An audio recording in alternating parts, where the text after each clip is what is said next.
You guys need to check this out. So I'm particularly concerned about your brand of Christianity. As a Christian myself, Christian nationalism I do not agree with at all. I think it's antithetical to the values of the early church.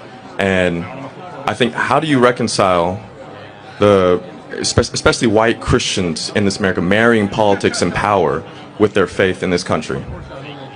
Well, there's a lot there. I've never described myself as a Christian nationalist. So I'm a Christian and a nationalist, so I've never used those two. And then right there, that and nationalist, where in the scriptures does a Christian... Well, thank you. Jeremiah 29:7, demand the welfare of the nation that you are in, because your welfare is tied to your nation's welfare. Let me continue. Daniel fasted and prayed for his nation. Esther and Mordecai cared for their nation. They were counsel of the king. Right. Nehemiah, Jeremiah, Joseph, Jacob. I can keep on going. Moses, Aaron. In fact, Moses was so political that he wrote an entire book of the Torah all about how to set up a government. It's the book of Deuteronomy. So, in fact, the Bible is an explicitly political text amongst many other things. Now, can we interpret those texts in the light of the revelation of Christ? Because you just cited all Old Testament texts, but you've not once cited St. Paul. Okay, yeah. If you want me to also, by the way, just so we are cite St. Paul about the kingdom of heaven and the governance. Just so we're clear, do you think that the New Testament is greater than the Old Testament? It is. It is greater because the revelation of Christ dictates how we interpret the Old Testament. So you think that all of a sudden, like Genesis 1 is not as great just because of the New Testament? The Old Testament was a type and shadow of the things to come, and now we live in the full revelation of Christ.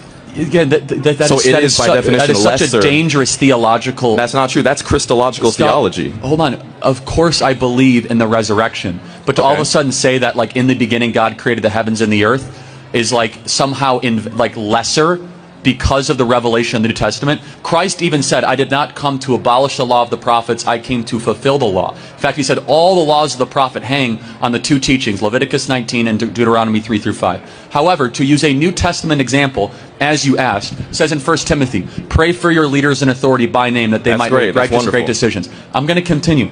Christ our Lord said, on this rock build my what?